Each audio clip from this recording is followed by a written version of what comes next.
Bom dia, povo. Acabei de gravar a aula aqui, mas não gravou o áudio. Lá vai eu gravar de novo, tá? Então vou fazer um pouco mais corrido do que eu fiz na primeira vez, mas é tranquilo a aula, tá? Nós vamos falar hoje sobre vigas de madeira. Então, as vigas são elementos que estão sujeitos a tensões e compressões, tá? Compressão e tração longitudinal. Tá? Portanto, são paralelas às fibras. Isso é bom porque a resistência da madeira, no sentido paralelo às fibras, é boa, tá? Em relação ao seu sentido perpendicular. Tá? Lembram lá que a madeira é um material que a gente chama de anisotrópico. Ela tem propriedades diferentes em cada sentido. Tá? Nas regiões do apoio, elas estão submetidas à tensão de compressão normal às fibras. Tá? Então, onde ela se apoia, nesse trechozinho aqui, nós temos uma compressão nas fibras. Tá? E essa compressão ocorre no sentido normal delas. Né? Então, fazendo 90 graus aí. Tensões cisalhantes na direção normal às fibras também ocorrem, tá? Seja no X, seja no Y aqui, tá? Verticais e horizontais. Então nós precisamos verificar isso tudo aqui para o estado de limite último, para aquelas combinações normais lá que a gente viu na primeira unidade, tá? Outra característica é que vigas altas e esbeltas podem sofrer flambagem lateral, por isso a gente utiliza aí uns travamentos laterais, tá? Essa flambagem lateral ela reduz a capacidade de resistência à flexão porque ocorre aí o escorregamento da peça, tá? É o que a gente vê aqui, né? Então a condição normal dela sem carregamento seria esse tracejado e aqui ela com sua deformação, tá? Então ela tende a girar. E ela pode ser evitada se você conter lateralmente isso daqui, né? Aí você diminui o vão e tal e melhora a estabilidade dessa viga. Tá? Nós temos vários tipos de vigas, né? Viga roliça, madeira lavrada, vigas serradas, viga de madeira laminada e colada, né? Que são industrializadas e tal, vigas feitas com tarugamento, vigas compostas de peças maciças com interfaces contínuas, vigas compostas por almas descontínuas, vigas compostas por placas de madeira compensadas. Tá? Então essas são as que a gente encontra. A norma ela estabelece aí seções mínimas e áreas mínimas para essas seções retangulares. Tá? Então basicamente nós temos uma área mínima, tá? Para as peças principais, seções simples, com espessura mínima. Ou seja, se a área mínima é 50 centímetros e a espessura mínima é 5, então a menor seção que eu tenho é 5 por 10. Além desse padrão aqui, nós temos múltiplos de 2,5. Tá? Então você pode ter 7,5 por 10, 10 por 10, 5 por 12,5 e tal. Então você tem essas configurações. Ok?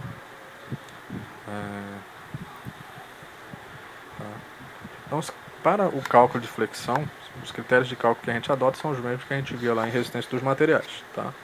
Então, a limitação das tensões diz que eu preciso que a minha tensão solicitante seja menor do que a tensão resistente. Tá? Isso a gente vê aí na resistência dos materiais.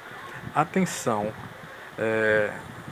solicitante de cálculo, ou enfim, sobre a madeira sujeita à flexão, ela pode ser obtida através dessa M sobre o W, que é o momento de cálculo, no caso, sobre o módulo resistente à tração ou à compressão da peça. Então, essa aqui é a nossa verificação de flexão. Tá? Para a limitação das deformações, nós temos um controle aí da deformação a partir das flechas. Tá? Então, nós temos um limite, né? Quantos centímetros pode haver de deformação e tal. Tá? Segundo a norma 7190, o nosso limite vai ser 1 sobre 200 para casos entre vão entre apoios e para balanço é 1 sobre 100. Tá? Isso para construções correntes, tá? Que é o caso principal que a gente utiliza. Né? Isso aqui está descrito no item 10. Né? Não. Deformações, limites para construções não estruturais aqui. Deformações limites para as distorções correntes, 9.2.1. A flecha efetiva, o efetivo, determinada pela soma das parcelas devidas à carga permanente e à carga acidental, não pode superar 1/200 do vão. Tá? Então na norma nós temos aqui. Cadê? Não, aqui não.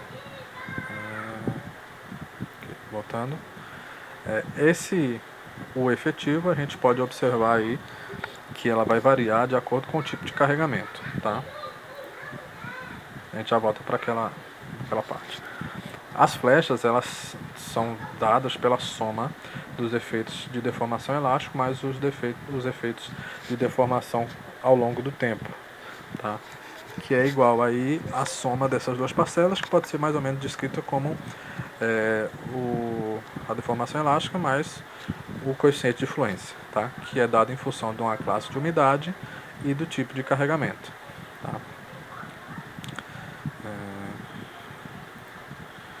Então, para a obtenção lá das flechas máximas, a gente tem essa tabelinha aqui para nos ajudar. Então, se eu tenho, por exemplo, uma condição de engaste e livre na madeira, e eu tenho uma carga P na ponta, né, no final da minha viga, eu tenho que a flecha máxima vai ser P vezes o vão ao cubo dividido por 3, modo de elasticidade, momento de inércia. Tá? Para os casos biapoiados, nós temos, por exemplo, biapoiado com carregamento uniformemente distribuído ao longo do vão. Nós temos 5QL a quarta dividido por 384 EI. Tá? Para uma aplicação de uma carga centralizada, nós temos aqui, ó, biapoiado, carga centralizada, PL ao cubo dividido por 48 EI. Tá? Então, nós temos várias situações aqui.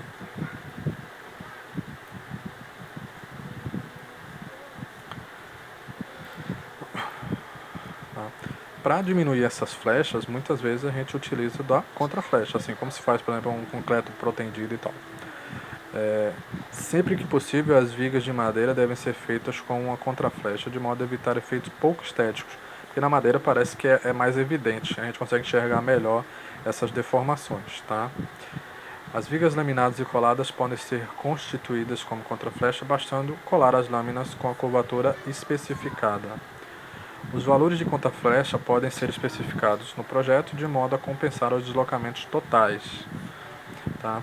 Quando for dada uma contraflecha, deformação inicial 0, o cálculo da flecha líquida, né, deformação N, deve incluir no mínimo um terço da flecha total. Tá? Então são orientações aí para os projetos de madeira. As vigas de madeira maciça são as que têm maior utilização na prática. Em geral, o produto é disponível em forma de madeira serrada, de dimensões limitadas a cerca de 5 metros. As madeiras de madeira serrada são empregadas na construção de telhados, assoalhos, casas, galpões e treliças.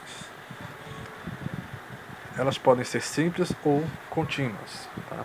O vão teórico de vigas simplesmente apoiadas e vigas contínuas podem ser expressos pela a distância entre os eixos dos apoios, ou o vão livre, né, a parte entre os apoios, mais o H, tá? Então o menor deles é o que a gente utiliza. Tá? Então, a verificação das tensões de flexão é dada pela expressão lá que eu falei, né? Então, tensão de tração solicitante é igual ao momento de cálculo dividido pelo módulo de resistência à flexão no bordo tracionado, e precisa ser menor do que a resistência à tração. E a mesma coisa análoga à compressão, tá? O bordo de compressão, né, comprimido, e a resistência à compressão. Tá? Essa expressão anterior, ela pode ser simplificada quando a gente considera que em seções retangulares o módulo pode ser obtido por BH ao quadrado sobre 6. E substituindo naquela expressão anterior, nós temos 6md dividido por BH ao quadrado precisa ser menor do que FCD. Tá? Na norma, isso está expresso, né? Chega na mesma conta, mas está expresso um pouco diferente. Tá? Então, os critérios para flexão é no item 6 alguma coisa. 7 é compressão,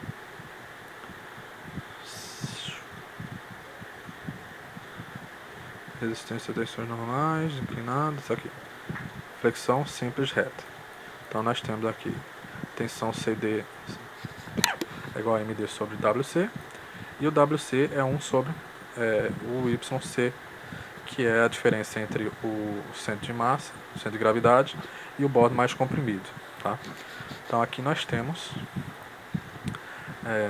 essa representação. Tá? Então a seção retangular, nós temos o nosso centro de gravidade, né, da peça, centro geométrico da peça, e a distância do centro até a borda mais tracionada, nós temos um YT. E do centro até a borda mais comprimida, nós temos um YC. Então, para a seção retangular, esses Y são metade de H. Ok? Então, se eu substituir lá a expressão conforme a norma, eu também chego nessa aqui, 6md sobre BH ao quadrado. Tá? Então, em geral, a gente verifica somente a compressão, porque a resistência de tração ela é maior do que a de compressão. Então, se vai passar em compressão, também passará na tração. Tá? Quando nós temos seções diferentes da retangular ou com altura maior do que 30, nós multiplicamos esse valor do W por um coeficiente aqui, conforme a tabelinha aqui. Tá? A tensão de compressão normal à fibra, que é para verificação lá do apoio, ela é dada por a tensão de compressão normal de cálculo é igual a resistência não, a reação no apoio, né? Reação de cálculo no apoio dividido por uma área que a gente chama de BC. Tá? E esse FCND ele é aproximadamente 25% da resistência à compressão, multiplicado aqui por um fator alfa N, tá? Que é tabelado também. Para a verificação do cisalhamento, que também ocorre, a gente viu lá nos primeiros slides, nós vamos ter que atender essa expressão que é derivada aqui da resistência dos materiais. Então, para seções retangulares, nós temos 3 meios de B sobre BH. Se eu tiver outro tipo de seção, vou ter que utilizar aqui, né?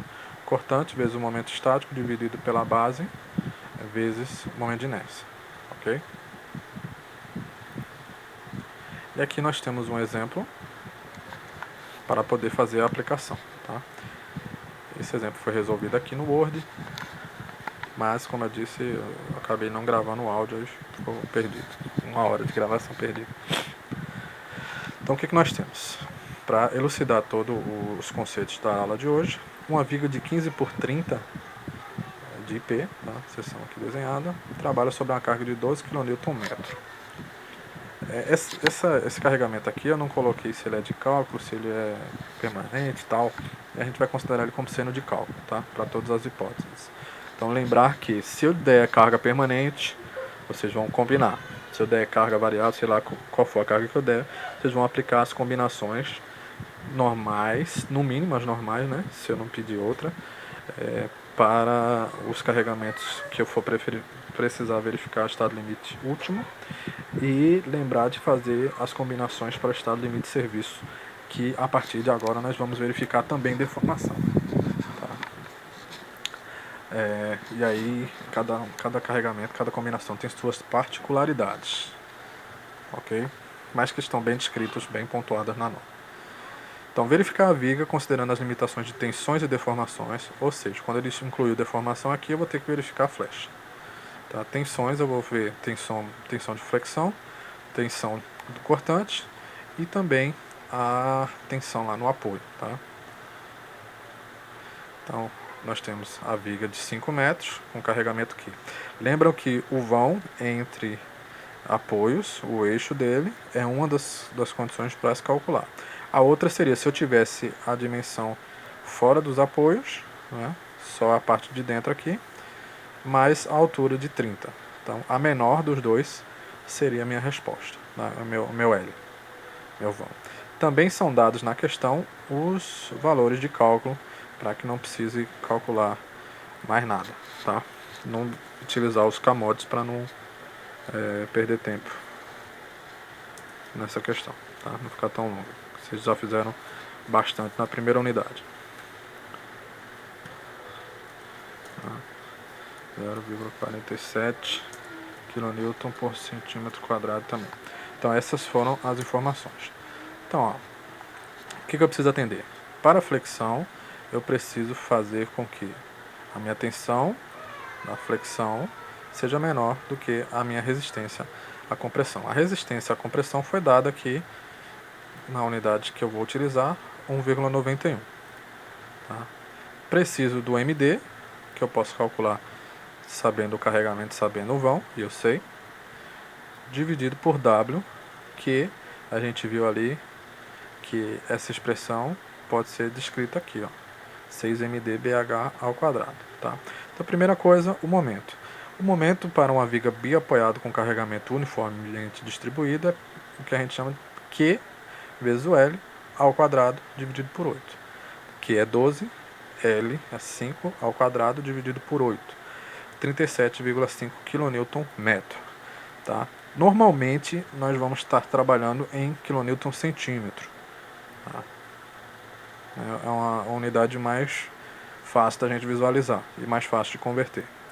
Então, para converter esse metro aqui para centímetro, eu tenho que fazer com que substituir esse metro por 100 centímetros. Aí eu tenho 37,5 vezes 100 centímetros, que dá 3.750 centímetros. kN/cm. Agora eu sei que é MD. Então, aquilo que a norma descreve lá, né, destrinchando a fórmula para chegar aqui, o que eu tenho? Eu tenho lá MD sobre W, onde o W é o momento de inércia dividido pela distância do centroide aí da figura até o bordo mais comprimido, nesse caso, né, que seria igual ao bordo tracionado também. Sei que o momento de inércia é base vezes altura ao cubo sobre 12, dividido pela distância lá do centro até o bordo mais comprimido, que é H sobre 2. Então, eu posso reescrever isso daqui, invertendo a parcela do denominador. Né? Então, tem o BH ao cubo vezes 2, dividido por 12H. Tá? Então, resolvendo a parte de baixo aqui, nós temos isso aqui. Se eu for dividir a divisão de fração, eu vou inverter a de baixo. E aí eu vou ter 6 vai para cima, e BH continua embaixo. E aí eu vou ter 6md sobre BH ao quadrado. 6md é 3.750, que a gente encontrou aqui. Base 15, altura 30. O valor que eu encontro aqui, 1,667 kN daqui de cima, centímetro quadrado que vem de baixo. Isso aqui é menor do que o 1,91, que é o dado de compressão que eu dei. Ou seja, a flexão está ok. Não vai ter problema de flexão nessa configuração aqui. Para verificar cisalhante, nós temos que atender a outra fórmula, né? 3VD dividido por 2BH. Tá? Como eu não mostrei nessa gravação, mostrei na outra, então aqui, ó, tensão de compressão menor do que a resistência à compressão, tensão de tração menor do que a resistência de tração. Se a configuração, os valores são os mesmos aqui, se ele passar em compressão, automaticamente passa em tração, que é mais ou menos 30% maior. Tá? A resistência à tração é cerca de 30% maior do que a de compressão. Essas tensões de compressão são dadas por MD sobre o W, que a gente já viu. Ok, resolveu. Para o cortante, nós temos que a tensão do cortante precisa ser menor do que a resistência ao cortante. Tá? Em viga de seção transversal retangular, largura B e altura H, nós temos que 3/2 de VD sobre BH é a nossa tensão cisalhante. Tá? Então, 3/2 de VD sobre BH. Então, quem é VD? VD, para um carregamento uniformemente distribuído num vão conhecido, biapoiado, é igual ao Q, 12, vezes o L, 5, dividido por 2. Percebam que é 12 kN/m, né, vezes 5 metros, dividido por 2. Tá? Então, eu coloquei todo mundo aqui em metro, como a gente fez aqui também. Só que aí eu tenho metro dividido por metro, vai se cortar, então vou ter 30 kN como resposta. Então é 3 vezes o VD, que é 30 kN. Lembrando aqui nessa questão, o carregamento foi dado como se fosse um carregamento de cálculo. Tá? 2 vezes base vezes altura. Isso aqui dá 0,1 kN por centímetro quadrado, que é menor do que 0,21 que foi dado na questão como resistência ao cortante. Então, cisalhamento ok também. A flecha, aí nós temos aquela expressão lá que a gente viu no slide, tá? Então a flecha para um carregamento uniformemente distribuído, biapoiado, nós temos aqui 5 QL a quarta dividido por 384 EI. Ok? Na prática, se eu tiver dito quem é permanente, quem não é, a gente vai fazer a combinação, tá? Aqui, ó. Construções correntes. A combinação para saber quem é o FD de utilização, que basicamente é o somatório das forças permanentes mais as forças variáveis multiplicada por um Psi2. Esse Psi2 para o vento é 0, esse Psi2 para cargas de ações de utilização, aí, se não me engano, é 0,2. Tá? Mas é a mesma tabelinha que a gente utilizou na primeira unidade, 5.4.6 o item. Tá? Então não é difícil, mas a gente tem que avaliar as cargas ponto a ponto. Tá? Então se eu tivesse 5 cargas, eu tenho que verificar qual é a natureza de cada uma dessas 5 cargas para poder fazer a verificação de cada uma delas. Tá? E somo as flechas no ponto mais crítico a saber. Então, se a expressão lá é 5 sobre 384, quer ver?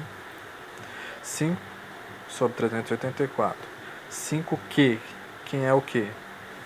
Q é 12 kN dividido por metro. Para transformar em centímetro, eu tenho 12 dividido por 1 metro, que é igual a 100 centímetros. Tá? Aí agora eu tenho 12 kN centímetro, vezes o vão de 500,